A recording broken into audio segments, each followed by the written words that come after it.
Good morning. um, I am going to read a poem for you right now.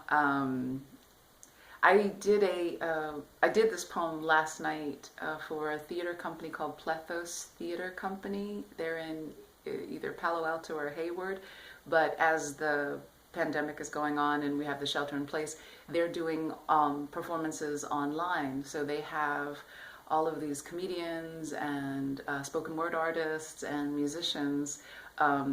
Every Saturday at 7 p.m. they're doing these performances, and so I found them and I was like, oh, let me see what that's about. And so then I did a poem with them last night, and Mark was supposed to film it so I could show that to you all, post it up on Facebook or Instagram, and he decided to go smoke a cigarette and do constructions with the neighbors during my time. So I'm doing it again, and hopefully this will be better than last night. We'll see. But this is one of my original poems. Excuse me. Mastery poem in 2 parts.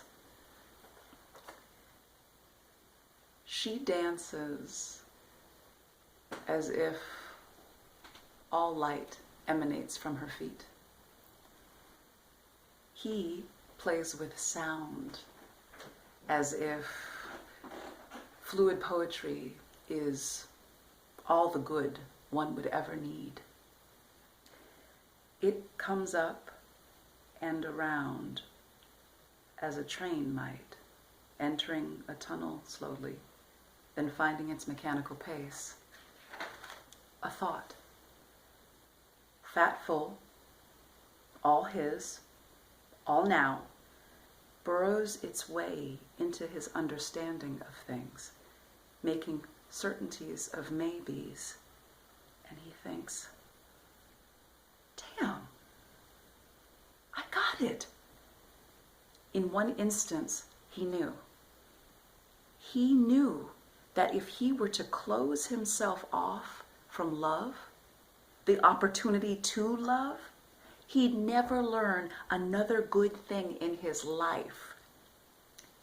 Stunned, he wasn't sure if it was self-love or love of all humankind love that he was supposed to focus on.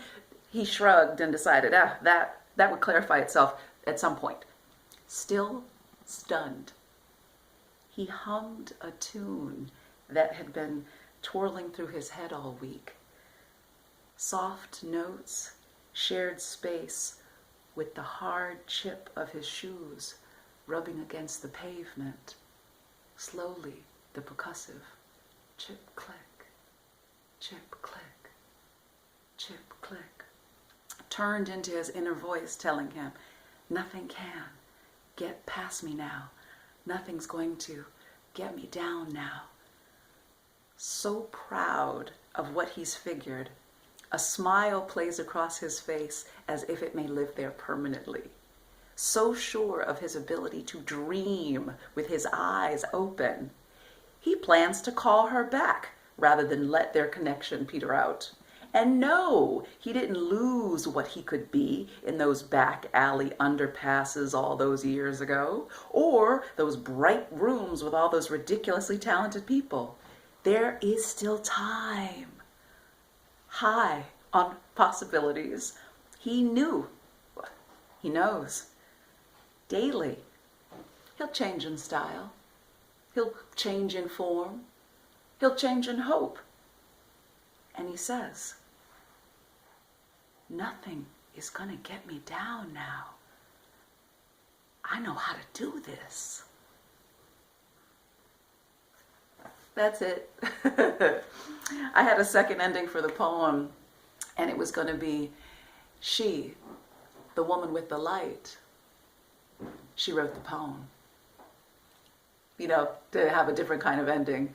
But yeah, so that's my thing I'm sharing with you today, and that's what I shared with them last night. And yeah, I hope you have a beautiful day. Today is so gorgeous in San Francisco. I mean, it's cold, but it is beautiful. Like, it's the kind of morning that if I was in Miami, I'd imagine a rooster would be going off, because it's like, oh, it's so pretty. But anyway, sending lots of love. Mwah.